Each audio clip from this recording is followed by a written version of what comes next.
Welcome to TLC, 10 Life Community Podcast, where we dive into the heart of our local community, its wineries, restaurants, business, and real estate. I'm Troy Anderson, along with my co-host Pamela here, and we're here to bring you a new perspective on what's happening in our community. And we also have a special guest today, Nick Carey of Carey Homes. Welcome to the show. Thank you. Thanks for having me. Yeah.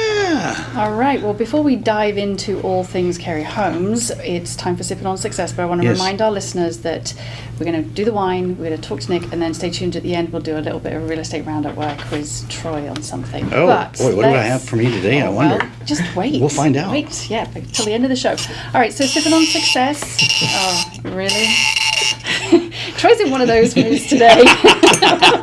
I think it's let's see how much he can annoy Pam Day. All right, so he's opening a bottle of something nice for us. While you're doing that, Troy, why don't you tell us what you've chosen for us today, where it's from, and why this one? Yeah. That's a great cork. I don't need any sound effects this week, do I? That's a great, no. Okay. All right, Sipping on Success, go. So, we've got Barronmore Cellars, which is a local winery here on the western side that actually grows Pinot Noir in Arlington. So this is an estate wine that's one of the few vineyards here in western Washington that can actually grow wine and produce, and it's produced on site. They have a tasting room right in downtown Woodinville at Wooden Creek. Okay. And so they've been on the show before. I don't know what episode. I should have looked that up before. We should have looked that up, but yeah, maybe I'll tag it in the bottom of the video. Yeah, tag it in there. Yes, they've been on Kim and Larry of Barrymore Cellars. Yes. So yeah. All right, so Pinot Noir. Look at this. Okay, we happen to know that Nick likes a good Pinot, so that's It's got a Pinot color. It's my favorite. It's kind of light. And Yeah. I was going to say, you poured it, and it's not that I haven't had a Pinot before. I have. I just don't remember it being this light. It's almost like it's bordering on a rosé, but it has more depth than that. Yeah, it's way more darker. Way more darker. Is that proper English? No. It's darker than a rosé. No, I know, but you know what I mean. It's like it's not like a true kind of really deep red to it. It does have more of a blush tone to it. So that's where I was going with that, right? It smells good. It does. Yeah. What are you smelling? So this is the bit, Nick, where you get to taste it, smell it. You're going to talk to us about it, what you feel it tastes like and smells like, and Troy's just use all your sophisticated language. let's look at the bottle first. Let's see what the. Look at that. We love the labeling on this. I know the label looks awesome. Yeah, they have the picture of their estate up there, and so like Troy said, a 2019 Pinot 2019 Pinot Noir grown in Arlington. Yep. Show it here. Okay, all right. Well, you guys have a little sip. They're ruminating over there and waiting for them. Don't make noises like that into the microphone. I just did that. I was like, I just copied it. You're the guest. He's not allowed. yeah, no doubt. I love it. All right, No, that Troy. is good. Okay, it's good. It's really good. Be more descriptive. Let's use our big boy words today. I know. It's not. They're not so bold. They're more like just a smooth, drinking wine. Arath makes a really nice Pinot Noir that I like. Is like my That's your go-to if I'm like, going over to someone's house or having some steaks. That's what I kind of go to. And like I say, it's Arath. like this. I think I've seen the bottle. I can picture it in my head. Yeah. Okay. That's from Oregon, though, correct? Oregon, yeah. Not so local. Yeah. But no, it's really good. I like that. This is good. This is Pinot, in my recollection, has a little bit more of an acidic finish on it. This is very smooth, in my opinion. Yeah, it doesn't have that drying with the tannins, which I'm not a big fan of. This is, it's got a slight hint of acidity in it, but not much at all. And it kind of floats over the tongue. There's none of that grabbiness to it. Oh, yeah. That's the word I can use to describe it today. But what flavour profiles are we picking out of this? I've only had one sip, so... And again, we're all making Me and Troy over here. Slobber all over the mic. Sorry, guys. Are you sure you guys have just had a sip? And we pre-funked it. Yeah, 1:30 on a Wednesday. Why was I not invited? All right, flavor profiles, boys. Usually I'm about 3 glasses in before they ask me this, and it really gets entertaining. Yeah. We'll get there. That's towards the end of the show. You've got a whole bottle to drink. So No doubt. Well, some of us will stay sane, but no, it's good. I'm getting some currant. Okay. It's a tart, so like a dried currant. Yep. Okay. It's a little drier. I taste it more like a drier side. It does have a dry finish, which is interesting for a Pinot. Yeah. I think it's... But it's not super dry. You know what it actually reminds me of? You know that episode that we did with the farmer's market and we tried the tay berries? Oh, yeah. It reminds me of that. The tayberries. The tayberries. They Okay. had that kind of summer fruit, but a little bit of tartness to Right. them. But, that's what I'm getting from this. Okay.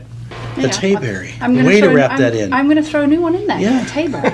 Nice. I wish I knew more about wine. If I really could get in on it. As long as you enjoy it, that's really Yeah. all there is to wine. And that's just it. I like wine. My mom and dad are super into wine, and I always tell a story when we were up at their cabin. Power went out, and I was making a prime rib. Well, power went out, oven went out. Oh, no. So I was like, well, I'll put it on the barbecue. Put it on the barbecue. It caught fire. I was like, oh, this is gonna be the worst. We end up cutting into it, and best prime rib I've ever had. Really? And my wife made took snow and put it on the stovetop, and we made mashed potatoes. But my dad's like, hey, go grab a bottle of wine out of the little wine cellar they have. Yeah. And my wife Carly, she goes and we open it up. I mean, it's dark. I mean, we're like candles. That's all we're eating Yeah. with. And she pours it, and it's a Pinot Noir. I don't know where it was from. My dad's like, as she's drinking it, she's like, man, this is super good. What is that? And I wish I knew the name of it, but it was like an $800 bottle that he won some golf tournament. And he told me, we were laughing, and we still talk about it to this day. And we're like, 'cause that's what big, expensive bottles of wine are all about. Yeah. So, it was Yeah. fun. I love that when you can At the cabin with associate the power out. Yeah, a memory to a glass of, to a Yeah. wine. You can't remember the name of it, but the whole thing kind of sticks. I think that's the joy of wine. It does kind of evoke memories. And $800 is way too expensive for a bottle Oh, of yeah. wine. Oh, yeah. No, that's Absolutely. yeah, 120, that's about it. Yeah. After that, the difference is negligible. Right, I'll Yeah. take your word for it. I Yeah. wouldn't spend Sometimes that. they're bad, too. You open them up, and they're like Oh, yeah. vinegar. We had a game of is it wine or is it vinegar? We did, yeah. That was like a 1970s bottle of Columbia. That was It fun. was pretty close Yeah. to vinegar. Yeah. All right. Well, we're going to continue to enjoy this delicious bottle of wine throughout the show as we have our conversation with Nick. But we're going to take a really quick break, and when we come back, we're going to dive into all things home building. So stay tuned. We'll be back shortly, and we'll try and keep the boys in order for this one. All right. Welcome back to 10 Live Community Podcast. We're sitting here with Nick Carey of Carey Homes. So, we always love to kick things off by getting to know our guests a little bit better. So, can you tell us your story about how you got into custom homes and maybe if there was a moment that sparked your passion for helping people build their dream homes? Yeah, Carey Homes. We, it all started basically growing up, always wanting to build something cool instead of buy something cool, as I like to think. And so, growing up, I used to race cars, and it was my big passion. And I lived in North Carolina. And then on like a Wednesday, I told my dad, I said, man, this isn't for me anymore. And he's like, it's our big passion we grew up doing since I was a little kid. And I said, I want to come home, I want to build a house, I want to get married, I want to have kids. And my dad said, what the hell are you doing? I came home on Sunday. So that's when it all started. But I worked for my dad doing excavation. So we would do all the utility work, all the digging the foundation. So I was rubbing elbows with it every day. And I just found a passion for it. I loved the whole process. And then guy we were working for, we were doing the dirt work on a job in 2011. And basically we had to bring the sewer up, tons of dirt work, just a cheap lot. I was at the north end of Martha Lake, and he basically said, hey, you guys should buy this house and just build it yourself. And so my dad bought the lot, and then he took out loan on his house to be able to build this house. And so we built that house, and that was my first house. Okay. And kind of cut my teeth doing that. And then the 2 lots next door came up for sale. And I was like, we should start a home building company. Just like that? Yeah, just like that. And I remember my mom, we were on the online, and she's like, Carey Homes LLC is available. And I was like, let's do it. I was like, so that's how it all started, but built like 3 houses in this little community. Okay. And then I was looking for a painter, and guy Chris Valley, he kind of was the first one to take a shot with me, and he was like, hey, why don't you bid out building these 3 houses in Kenmore? And so I did that, and I bid him out. He's like, let's do it. So I built these 3 houses, super, affordable homes and whatnot. But that's where I kind of cut my teeth. And those were more spec homes? Spec build? He was selling them, building to sell. And then I was still working for my dad, and so I was doing both, trying to figure out how to, get enough work to stay full time. And in 2000, I think it was 2014, I took on my first employee. Okay. And that was a big step. Yeah. That was a huge step. I understand that step. Yeah. One of my really good buddies, still to this day, and he was like, dude, just come on, we'll make it happen. And we started building houses, and Ryan Mifflin, he's a super good dude. Uh-huh. And but I had a house in Kirkland, downtown. Uh-huh. The Lords, they took a big chance on me as my first big custom. Allie's the one that introduced me to you. Yeah, she's an absolute sweetheart, and Chris is awesome. But they put me on the map, honestly. Okay. She processed, or did an Instagram of the whole process along the way. Oh. And it was like building your dream home, but it was amazing because people would be like, they hear horror stories of builders and whatnot of sure.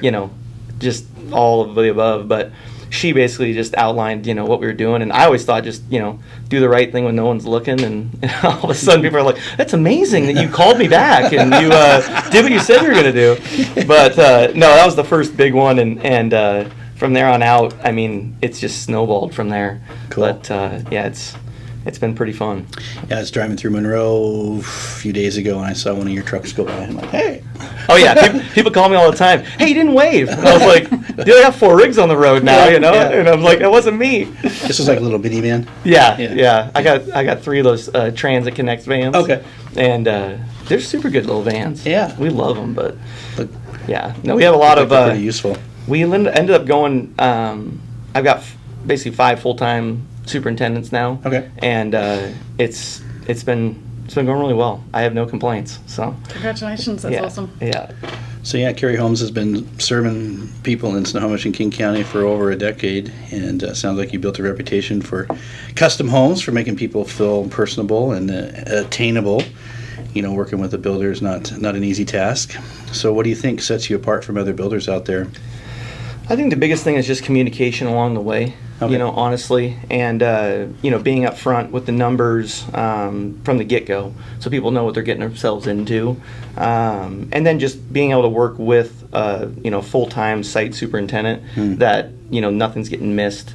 A lot of guys, they'll build 3. I did it when I first started. I was building 3-4 houses just myself and running around, and everybody wants to ask questions. They want to know, they want to be heard along the way, and people will be like, Nick, you didn't call me back. And I'm like, oh my gosh, I'm, working all these jobs and trying to do everything myself. And once I finally delegated these tasks out, I could kind of do what I do best, which is, selling and trying to make people, when they're getting into the process, they know, what they're getting themselves into. They know they're not going to end up, spending way more than they set out to spend. So. Right.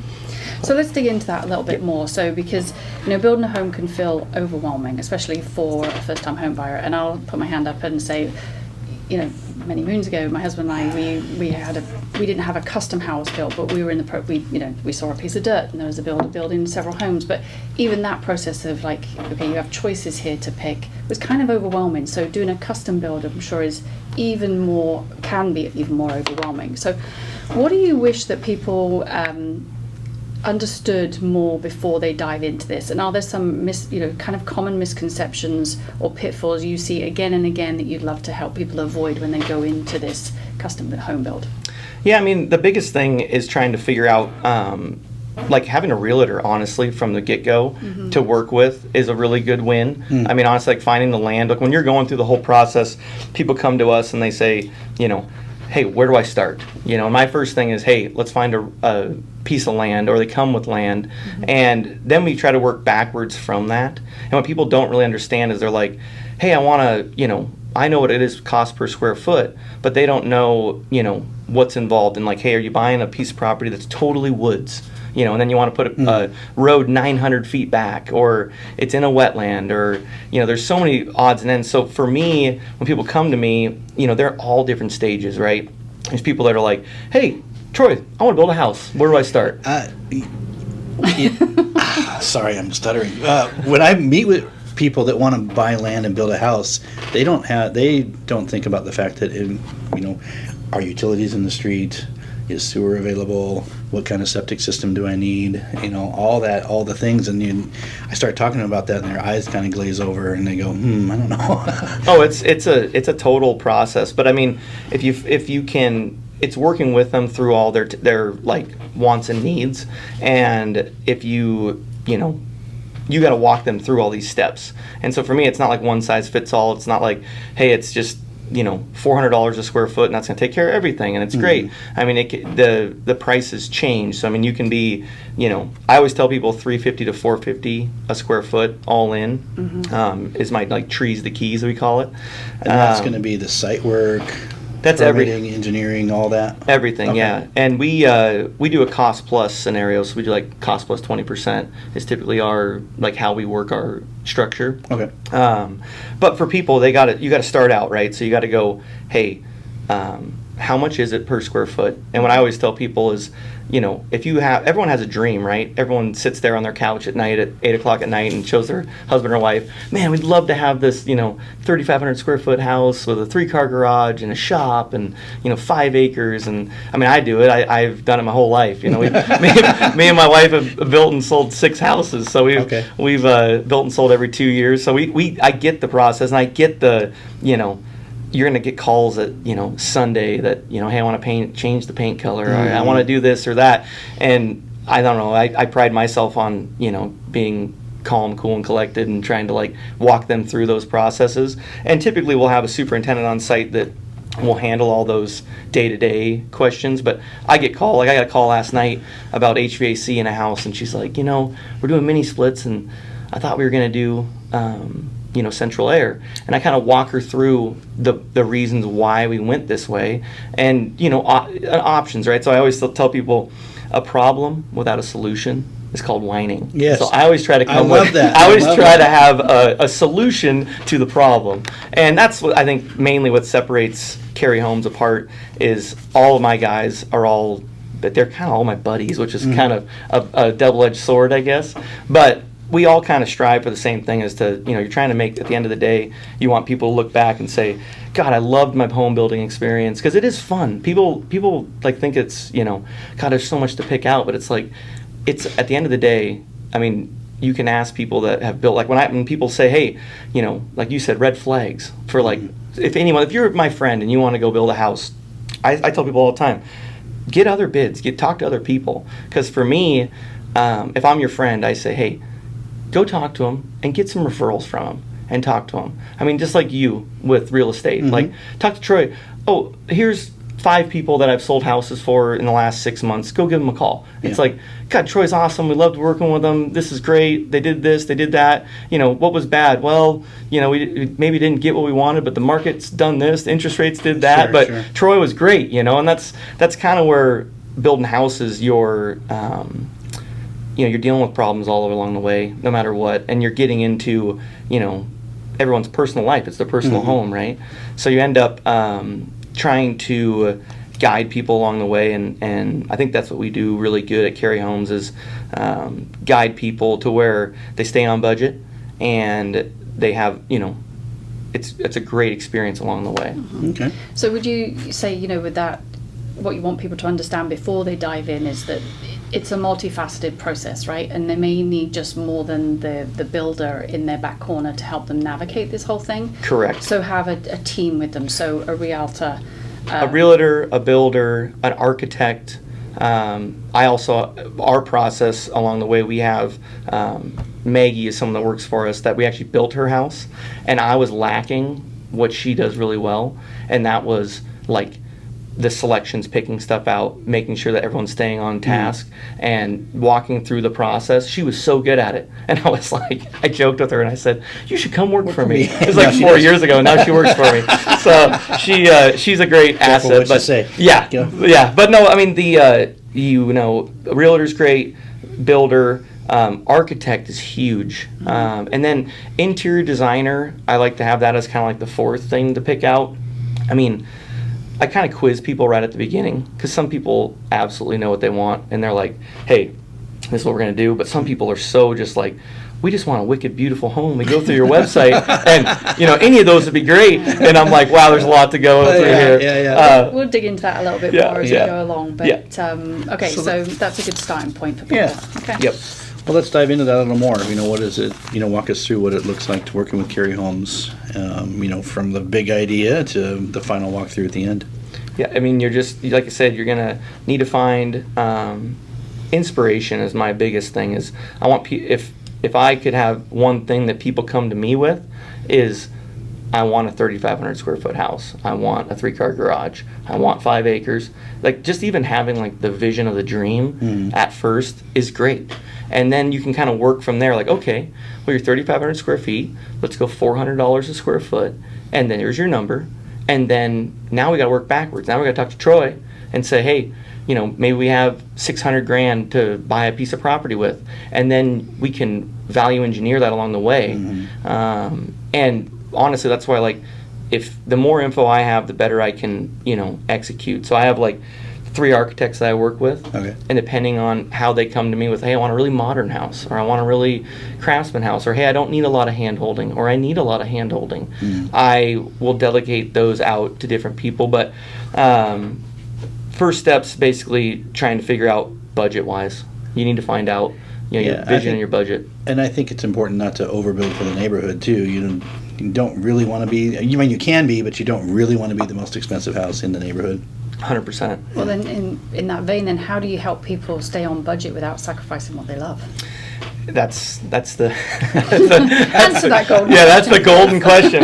I honestly think that is you're going to end up wanting to work with them along the way.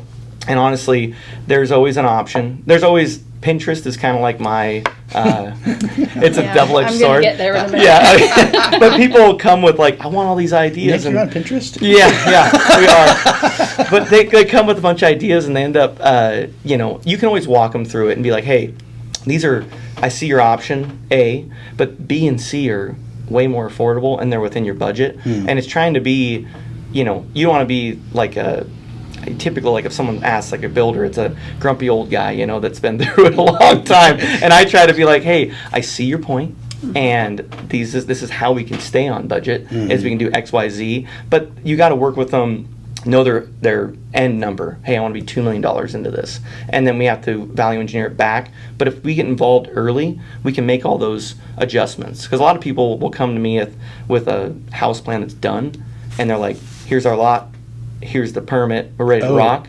And I'm like, well, here's your number. And it's like, man, that's what the other guy said, or something.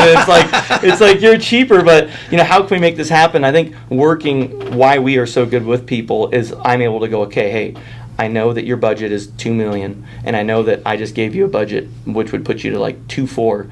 How can we value engineer this down? And we do it all the time. I mean, every day I'm working on, hey, maybe we pick out these plumbing fixtures, and we pick out this roof, and we pick out this siding.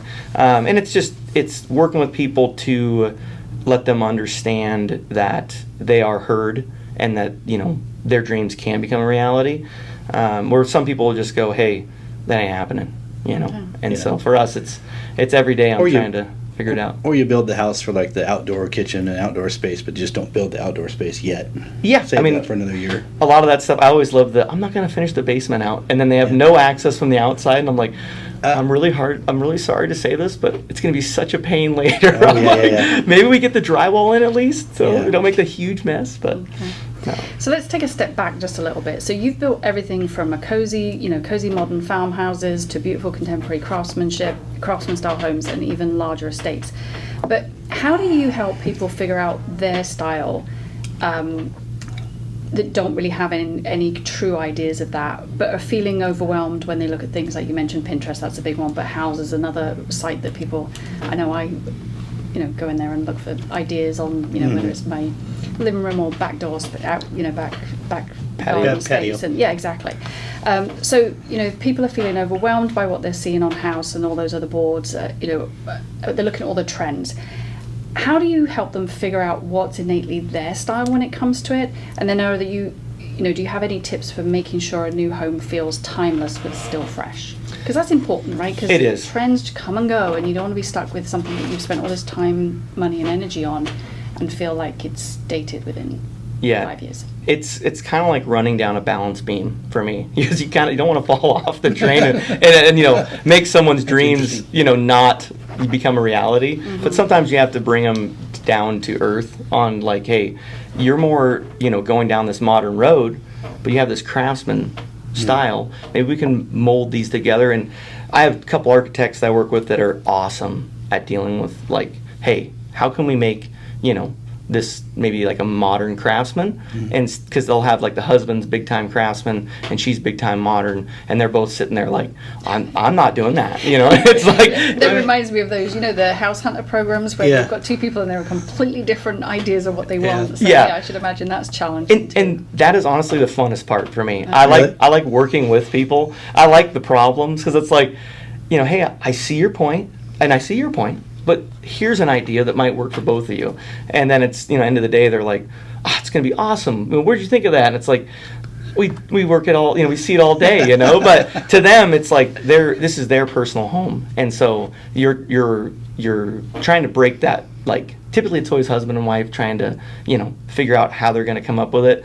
But honestly, my architects, I lean on them a lot, because that's what they went to school for. That's what they do. Right. As far as style goes, you know, I'll tell people, you know, one way or the other what they've got. But sometimes, you know, it's not my house. I always tell people, when someone comes to me and says, hey, what are people doing in a home? I don't mind that, and I'll answer that question.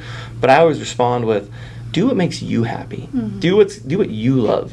If you want a white, yellow, blue mix match tile on your backsplash because it makes you happy, do it.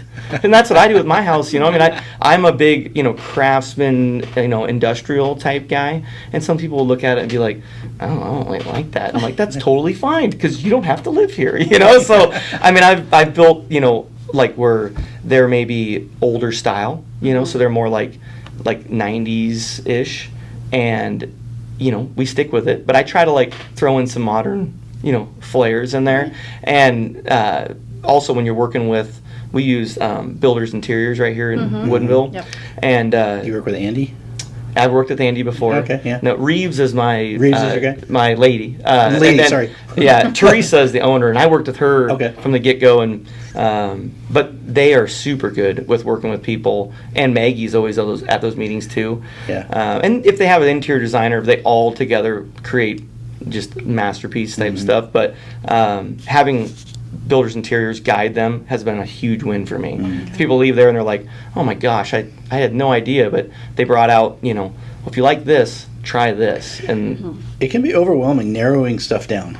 Oh, it's staying on budget. Well, they have no idea too. I mean, you look at it and I had no idea. You know, it's like you're going to have a millwork color, wall color, sheen. Yeah. You know, what type of color do you want on the windows? Do you want how the millwork goes? And people are like, we just did a meeting yesterday. It was an electrical walkthrough, and one of my superintendents was there, and I came in kind of at the end, and they're all like, okay, now let's do outside lighting. And the homeowner was just like, I could just see in her eyes. She's just like, oh, I'm worn out. And she's been there for 3 hours, and she's like, I have no idea. And I was like, how about this? Let's get this process done. And when we go to review before we wire, we'll go to the outside. And everyone's like, that's a great idea. And reading the room is something that I think is a huge deal, to like be able to say, hey, she's more, do you guys not see that she's like exhausted? And your mind just goes like, when you're trying to pick stuff out and you don't want to screw up.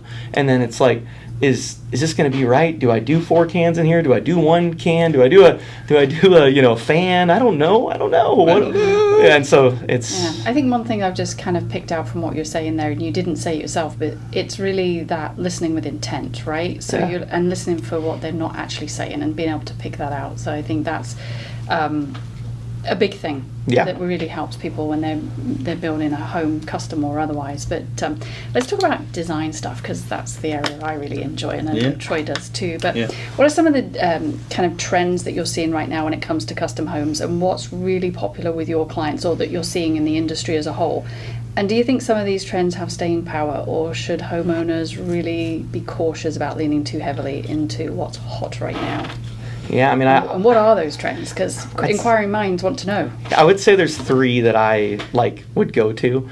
The number one that everyone's loving right now, and I love it. It's my personal favorite space. Is the outdoor patio, covered patio. Hell yeah. I mean, it went.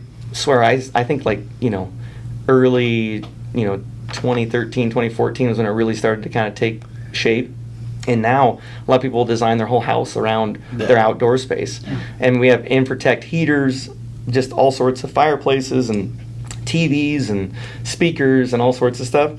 But that's one thing it wasn't around, 90 or anywhere. I remember when builders first started putting them on, I'm like, oh, this is great. And then they started putting the fireplaces, and then they started putting the barbecues. And then Oh, yeah. I mean, I think then the heaters showed up. Yeah, that's one thing that I think will stay, forever as something that people want, especially Pacific Northwest, rains all the time. Like me and my wife will go out, dump in rain, turn the heaters on. We got 4 InProtect heaters, and you're, cozy. And I think that's my favorite spot, and that's something I think people do that adds tons of value to the home.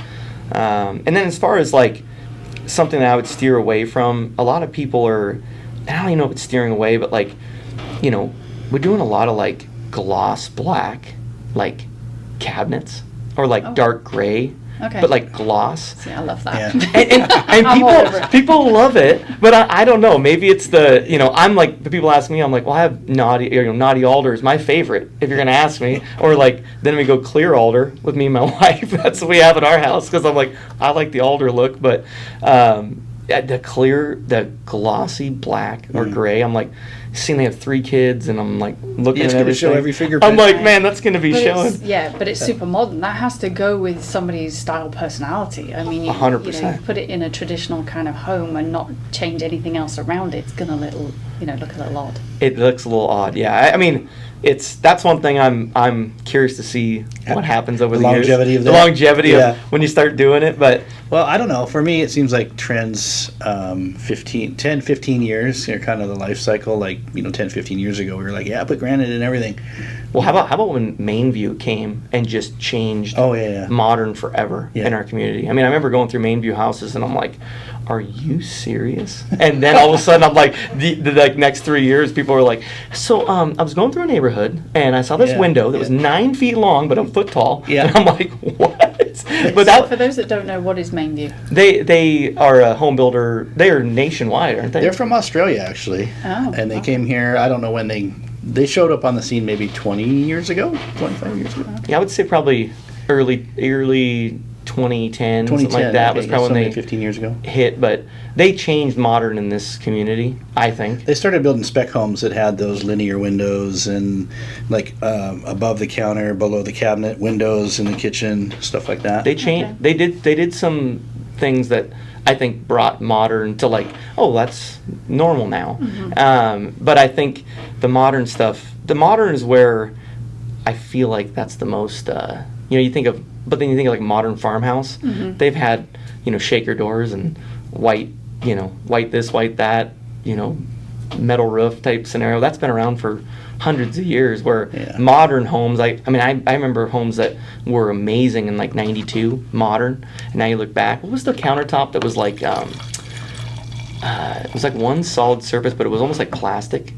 Formica? No, it was like a Corian or Corian. Yeah. I've seen how, and they had all Corian in their house, that's and so I'm like, oh man, and glass block was one of those Oh, ones. yeah, glass that block. was, and I mean, we put it in and we loved it, but now it's that was definitely trended out. That'd be retro now. It'd be retro, oh, check it out. Sledgehammer material.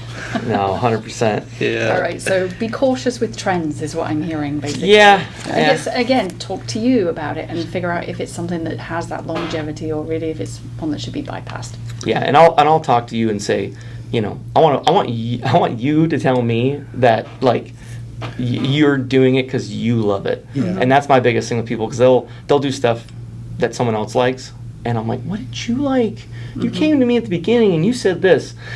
You're right, and so sometimes you got to get that out of people and say, hey, do what you want. Don't do what your friend wants. Right. You really got to figure out what their personal style is, not what everybody else around them is doing. 100%. Okay. 100%. Yeah, so you're probably working with so many people. You got great stories from Working with those local families, is there a favorite project or special moment that really captures what you love about building here in the area? I mean, a favorite project would probably be that Lord house, Kristen Alley Lord's, because that was one that I got to I always knew I could do it. I always knew I could build a amazing, wicked home, but that was the first one that actually put me on the map. So that was probably my favorite. I mean, I've had tons of just absolutely amazing clients that we've worked for, and it's there's probably been 2 or 3 that if I could have gone back, maybe it wasn't the best scenario. But I think also too, knowing a good fit when you see one, and I've learned now along the way that sometimes saying no is Saves you some headache. Saves me some headache. And I mean, and as well as I know, doing real estate, it's you want the job, you really do. Yeah. But then sometimes you gotta weed, the bad ones out. Or some people are just unrealistic. That's mainly the problem. Is they're not realistic with their expectations of their budget. And that's typically the only time that people get into not a bad situation, but just I'm kind of disappointed, Well, I think you hit it on the nail on the head. Communication and expectations lead to the total overall experience you have as a 100%. provider and also as a customer. Yep, you hit it on the head there. It's a huge part of it. It's trying to make sure that from the beginning to the end that they're heard and that their budget mainly is intact. Because you don't want to tell someone a budget. They design a home, they love the home, they're just, this is their dream home, and then they get bids on it, and it's just man, this is way over your budget, and then they crush their dreams, and then they're like, well, we'll tone it back, and then they build the house, and they're like, we really wish I would have done this and that, and it's no, we need to nip that in the butt early, and that way the whole process is an awesome time. Because it's a very fun process, but some people try to, And build something. People don't understand material selections too. I mean, there's tile can be $1 a square foot, and it can also be $15 a square foot, and it looks pretty similar. yeah. Oh, we have that all the time. It's I saw it at Floor & Decor for $3. And it's well, this is $8. It's a little different, you know.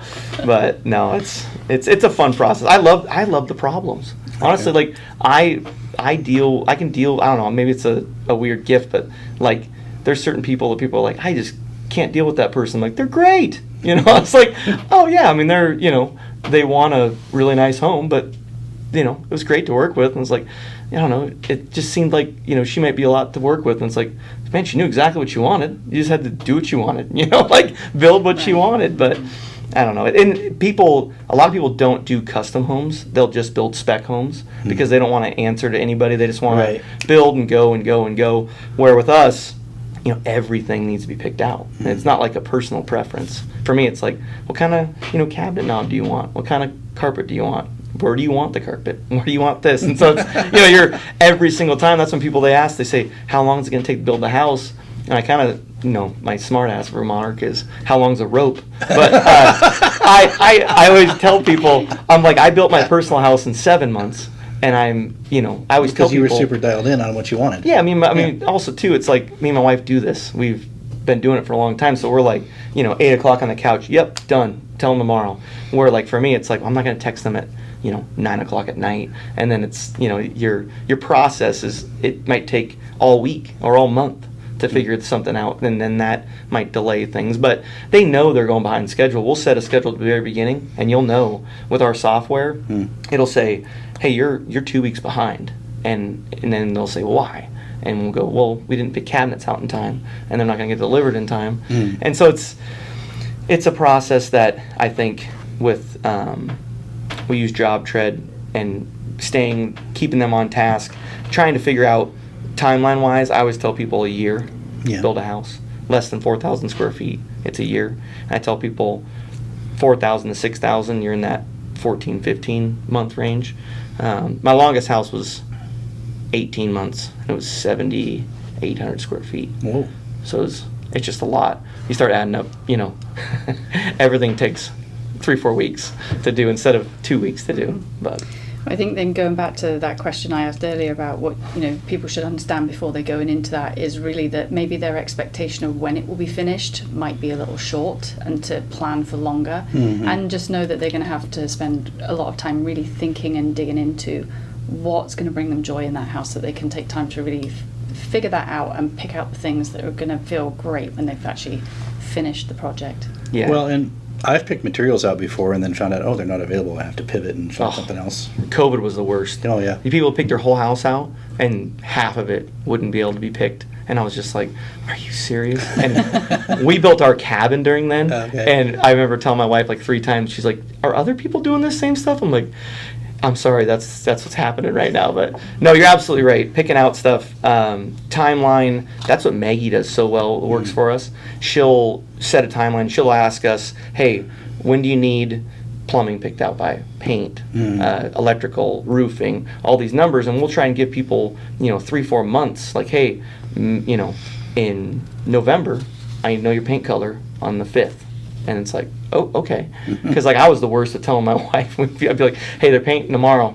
You got your color picked out? She's like, Nick, this isn't going to work. And she'd be like, I literally need to put it in the house. I need to figure it out. I don't know. And so I kind of learned. My wife was probably the one that was the... She was teaching you? Oh, yeah. She was the one, you shouldn't do this to other clients. And I'm like, I know. I'm sorry. And so, you were just doing it to her, but yeah. Well, I mean, you're my first client. But no, it's been fun. So. You've learned on your journey, for sure. Yes. All right, so let's dig into some things that, some takeaways that people can get from this show. So if somebody's listening to this and they're thinking that maybe it is time to build their dream home, obviously you want them to use you. Yep. What are some pieces of key advice you'd give them to get started? And then I have 2 kind of follow-ups from that. So let's start with that. So what's some key advice for them to get started? Key advice to get started, try and figure out what your end vision is. I need to know your end goal to get started, because I need to know, hey, how many square feet, what's the property looking like, and then I need to know your style. And I have a whole entry packet that I give to them, that I basically walks them through every step, but mainly just knowing what your vision is for your finish line. Do you ask them how they're going to use the home? Yeah, we ask them all sorts of questions, but I mean, mainly it's do they have a vision? And I want to know that vision, but I would say 50% of people have a vision. It's amazing. And the ones that don't, sometimes it's actually almost easier, because I can be like, hey, we can do, X, Y, or Z. But having a vision is your first step along the process. All right, so having some kind of idea. It doesn't have to be fully fleshed Nope. out, but just kind of, I've seen these things, that these really speak to me. Yep. This is kind of what I'm thinking, and then you guys together work on a plan on what that is. All right. Yep. So, this is the awkward question now. What key, questions should people ask prospective builders? Obviously, they're going to come to you. They're probably going to get a couple of other bids. What are those questions that are super important to make sure that it's the right fit for you and the client, but also the client and the builder? Because I think even in real estate, it's the same thing. You want to make sure that you can work well together, and it's a great partnership. Yeah. Is that what you were going to say? I have some input. Well, let's hear from Nick first. Yeah, I mean, honestly, the first, first step along that whole scenario would be trying to figure out your builder. You're going to want to know, I always tell people, interview some other builders. What would you ask them? I would say figure out, how their process works. You need to know the process. You need to know, hey, what is the fee cycle like? How do you build this out? Are there What's any your draw hidden schedule? Yeah, what's your draw schedule? Are there any hidden numbers? A lot of people will do fixed numbers, and they'll say, that's your number. And I'm like, for me, I got to do cost plus, because they got to see the number, right? They got to go, hey, we're at Builders Interiors, and your budget said 100. And you're at 120. What do we want to do now? And then it's cost plus 20%. That's how we work. And then you can dial it up and down. You can go to 80, and it's cost plus 20%. Where some of these builders they're a fixed rate, right? So they might say, you pick everything out, and they might say it's 160 grand. And there's no real wiggle room with that. And so that, and then also just talking with, I would get references from anybody. I would get from me. I mean, if I'm building for you, hey, I want 5 references. Or anybody that you've worked for, you got to find that, fine tune, because by the time you find out, it's too late. I mean, You're in the process. It's a too far. 2-year process, Yeah. and sometimes by the time you start building, it's a year. But by the time you said, I have a great idea, I want to build a house, you're building that in a year from now. But then you're deep in the process, and you find out, well, man, now they're charging me for, every time that guy, any of their guys are on site, it's, $150 an hour, and now I'm $200,000 more than they said, and it was like hidden, in their contract. Where for me, it's like I'm more, upfront with them and just laying it all out so they can see it, in an email. What does your process look like?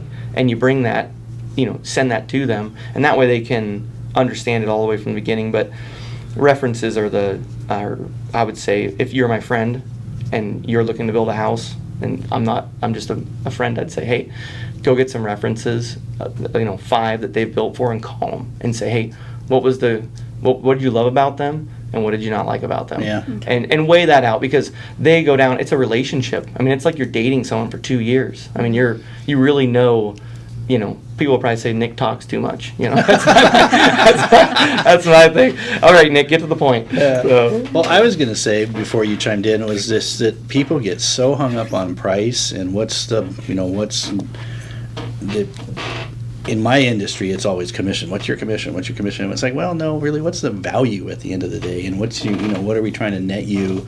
And what's the goal? I mean, we're all in business to make money, and so, Yeah.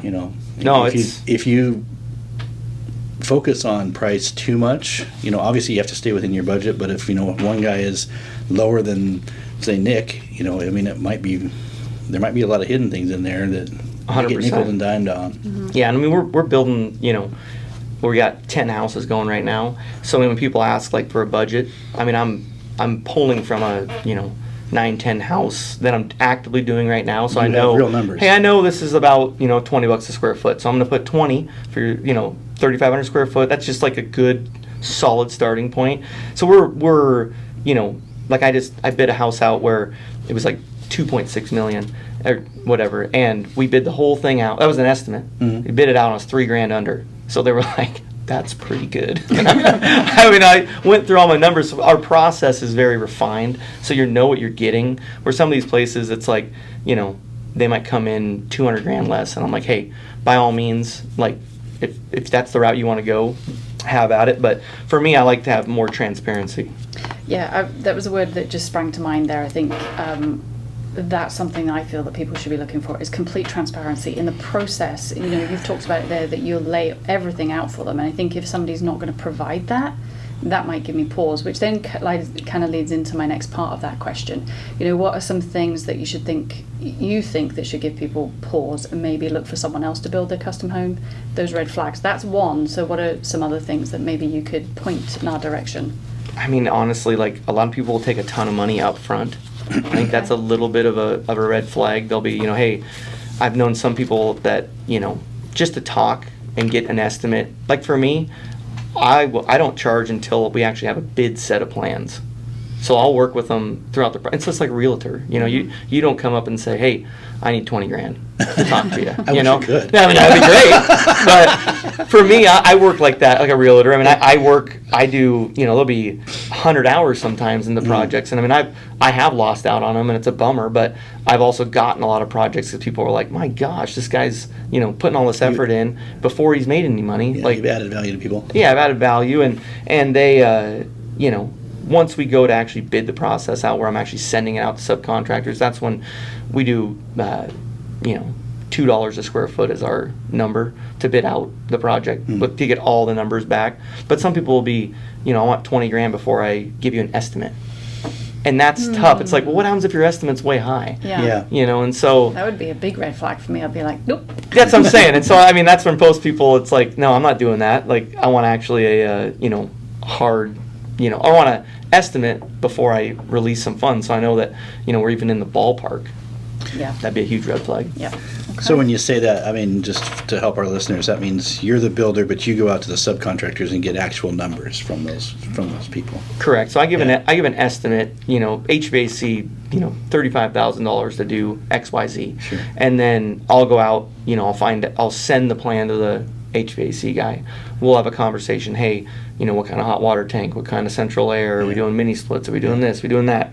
What kind of sear heat pump? Figure everything out, and then it might come out to 34.5, and then they see the number. Gotcha. So that we'll sit down just like this, and we'll say, hey, here's all the numbers we have for our project.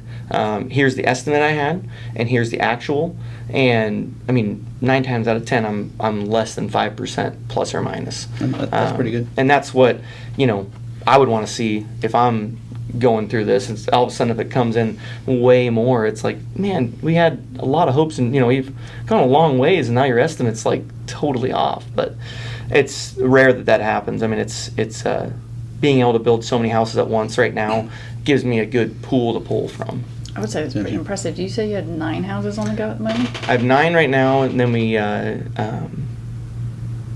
two of my employees are going to start their 2 houses, so I'm helping them out with that. So that'll be 10 and 11. Wow. And then I'm building a spec home in Ronald right now that it's just getting framed. So technically, I have 9 customs going.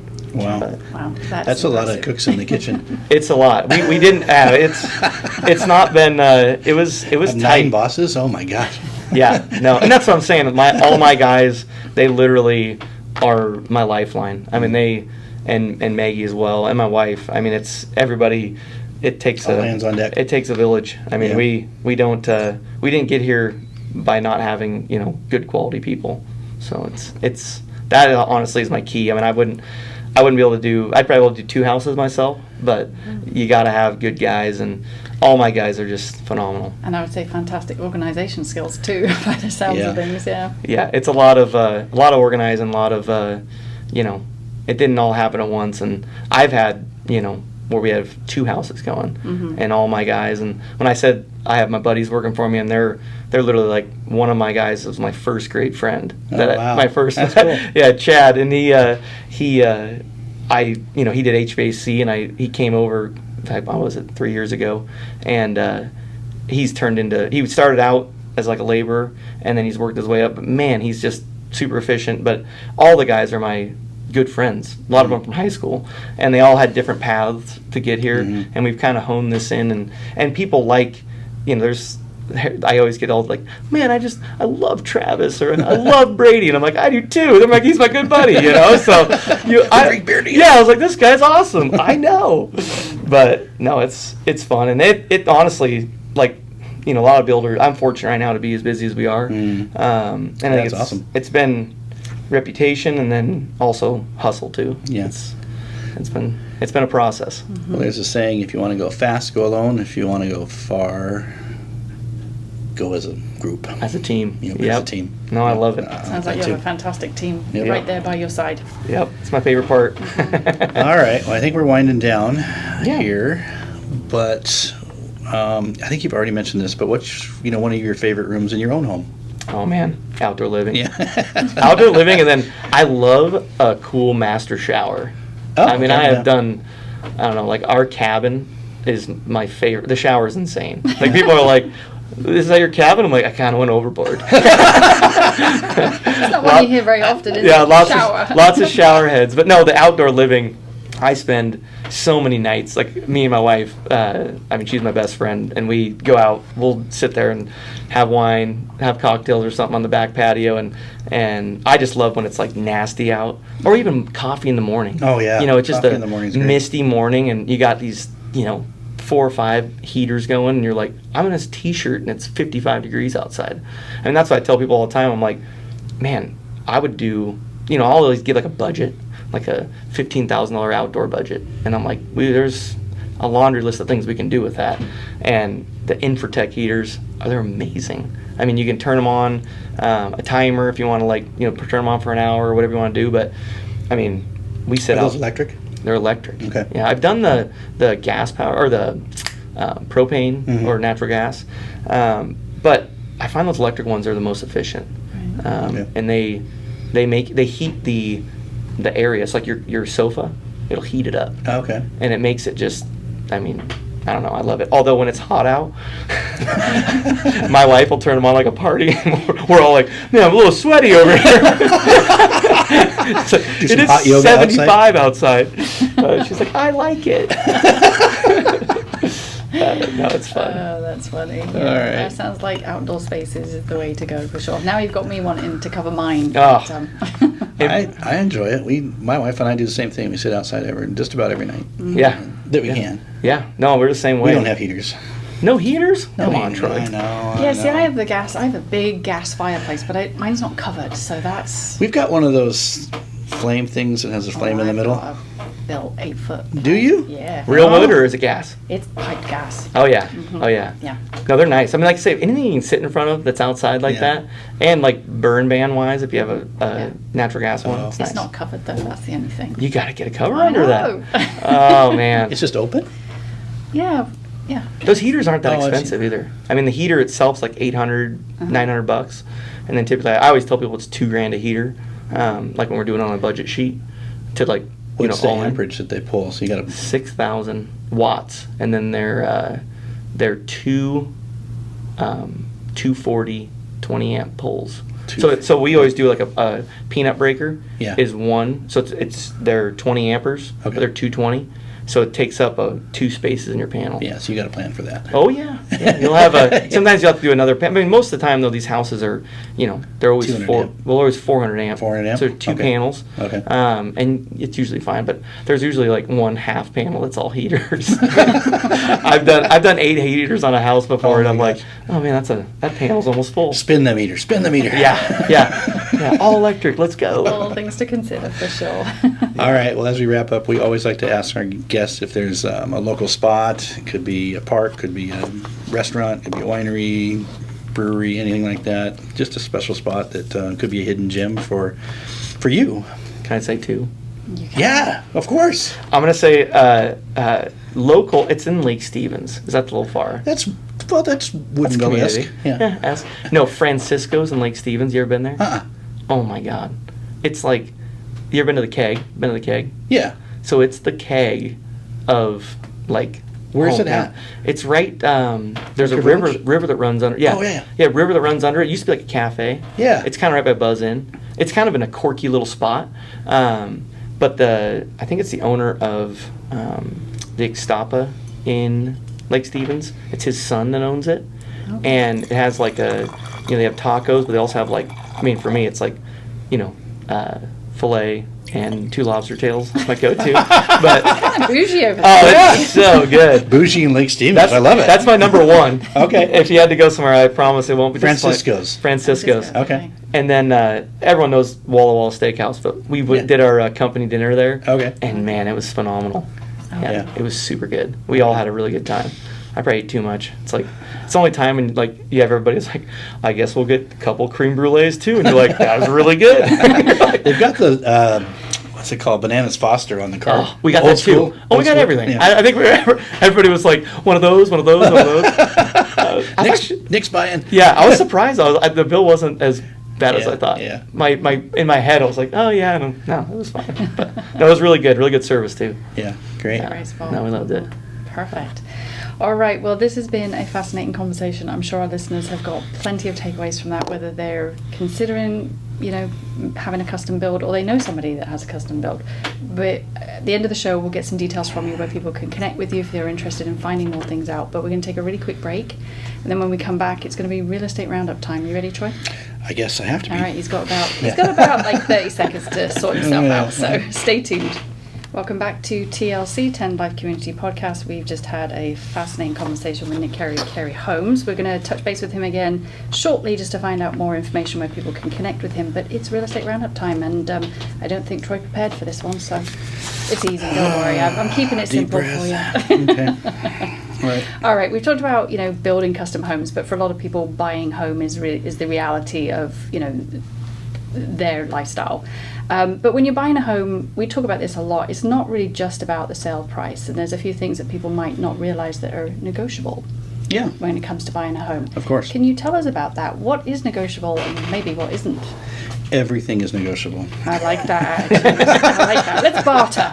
It's the art of the deal. It's the Yeah. art of the deal, yeah. And I might be a little tongue-in-cheek there, but, I mean, I would start with, right now we're hearing, with a higher interest rate environment, people are, they're getting a little sticker shock on payments. So, we can negotiate closing costs to where, the seller might be a house that's been on the market a little while. We've seen some longer days on market recently. So, there's some more negotiating power there to negotiate some closing costs, meaning you pay a certain price, but then the seller is going to rebate you some money that you're able to use Okay.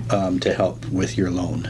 And you can use that in any number of different ways. There's certain hard closing costs, and then you can also use it to buy your interest rate down, which is going to affect your long-term payment. Okay. So So- closing costs. Who knew that they were negotiable? Well, yeah. That's why you hire an agent. How does the buy down work? There's question. there's any number of ways to buy it down, Nick. You can do a short-term buy down. We've done a lot of those recently. That's called like a 2-1 buy down, where you buy it down 2 points for the first year, 1 point for the second year, and then you're kind of anticipating rates to be better to be able to refinance in the future. Yep. Those are a little cheaper than a full 30-year rate buy down.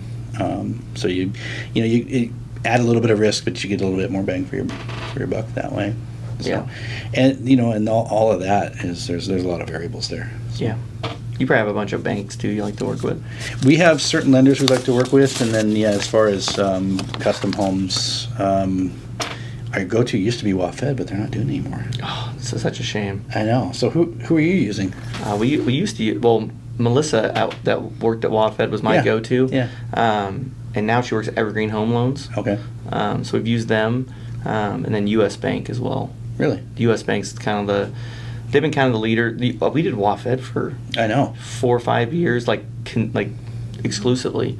And then when they quit, it was kind of And it's like, a why? big bummer. I mean, I don't know. They had a corner on the market. They really did, and then U.S. Bank kind of they've kind of cornered the market at the moment. And then Melissa at Evergreen Home Loans, she's just like super good at the whole process. So they're great.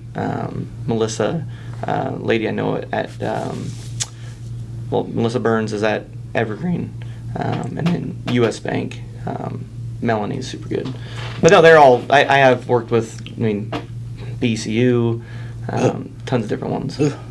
Yeah. Sorry. Just had a little twitch there. All right, moving on.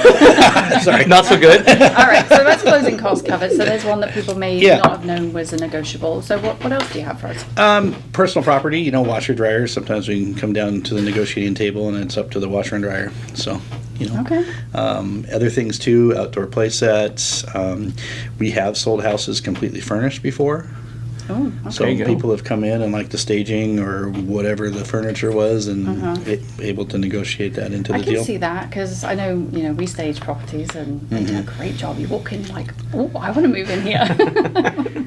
Yeah, and it's that gets tricky. It gets a little more complicated. Sometimes we've done that after the fact. We've negotiated the purchase, and then we've said, hey, after we get through all that, we're in contract, and we come back and say, hey, we would really like the furniture. How much is that going to be? Can we work that into the contract? Cool. I like it. And that's a good realtor, a separator from a, good or a bad realtor is making that deal happen. Like, let me see what I can do. Yeah. And knowing that, how to work with people, like, Yeah. Yeah, I mean, you overcomplicate things, and that's when people throw up their hands, and you don't get a deal at all. So Excellent, simply done. excellent, something done for sure. And then closing timelines. We've had to negotiate a lot of different closing timelines. So closing on the house, you can set that out in the future. Although I suggest maybe closing as soon as we can on a property, and then maybe getting the seller to allow, or the buyer.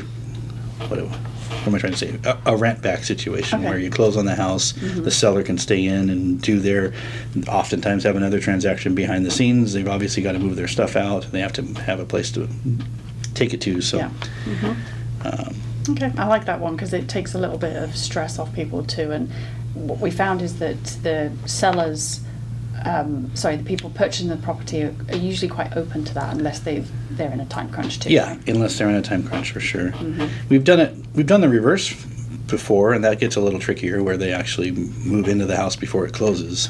Oh, Yeah, that's nice. Sounds like a nightmare. It's like, I'm not so sure. But again, you No, have it gets a little tricky. Yeah, you have the experience though to Yeah. actually help facilitate that. So I think Yeah, that's a and- differential. And advise people, good and bad, on what they should be doing. Yeah. Let's see, home warranties, and then also home repairs. So oftentimes property, when we put a contract out there, has an inspection contingency with it, and that gives us an opportunity to say, hey, we'll buy it for this price, go in and look at everything, make sure that it's in order, and then sometimes it comes back and says, there's there's always going to be something that the inspector's going to come up with, even on new construction. Oh, yeah. We deal with that quite often. Yeah. And so we're able to negotiate that either in an actual repair or just in a concession, maybe a credit at closing or off the purchase price. Okay, so on a custom build or a new build, usually there's a home warranty with that. Yep.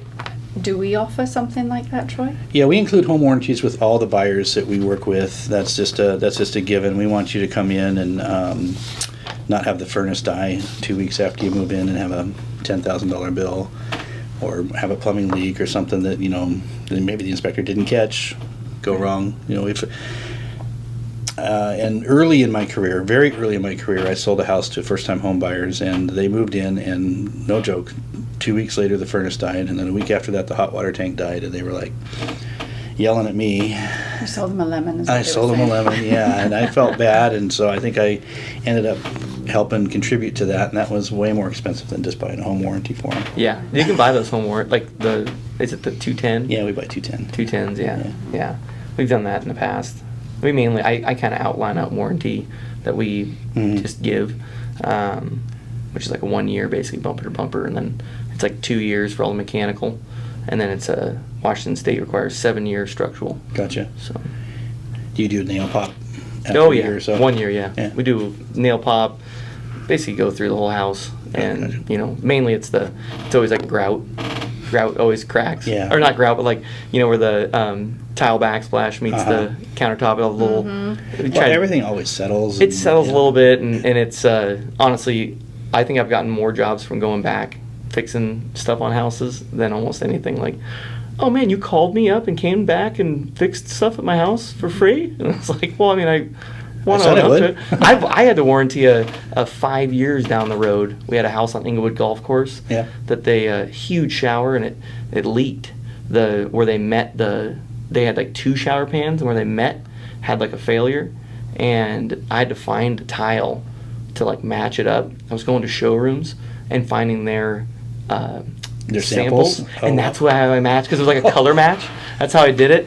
But I fixed it, and she was like, "Oh, I'll pay you for that." And I was like, "No, you're not." And I was like, "That was 5 years that's later." great. But it was my fault. It was not. It was an improper install job, and the company that did it they didn't back it. And I'm like, "Really?" I don't use them anymore. Yeah. But I'm like, "You're not gonna help me out? Like, we'll split it or do something?" Like, no. But I don't know. Builders Interiors fixed it. Yeah. That's fantastic. Yep. All right. Well, sounds like you are the guy to go to. So if somebody wants to get hold of you, Nick, and they want to explore the idea of a custom home build, what's your email, your website, your phone number, whatever you would like to share Yeah. with our listeners? Yeah, I mean, obviously, my phone number, 425-218-7491. That's on everything. But you can Google us, just Carey Homes, LLC. We have a website. It's carey-homes.com. Instagram, Facebook. We're kind of everywhere. Pinterest, House, all those places. Yeah, it's when people type in Nick Carey, it's like there he is. He there lost is, his man there he card is. on Pinterest. Yeah, my Pinterest card. And just for those that aren't sure, it's Carey, C-A-R-Y. Carey. Sorry, C-A. This is why See, we there it do is. Yeah. It's okay. Carey. I'm looking across the table trying to look at your know, shirt there, my and the shirt. microphone's in the way.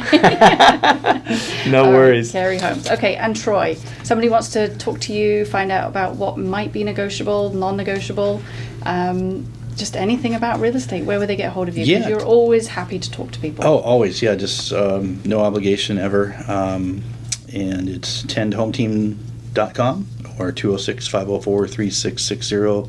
call or text. I'm good with either. Yeah, we're on all the socials too, Yep, Facebook yep, and yep, yep. Instagram. We are not on House, and I haven't done anything on Pinterest. So. I think I do have a Pinterest account.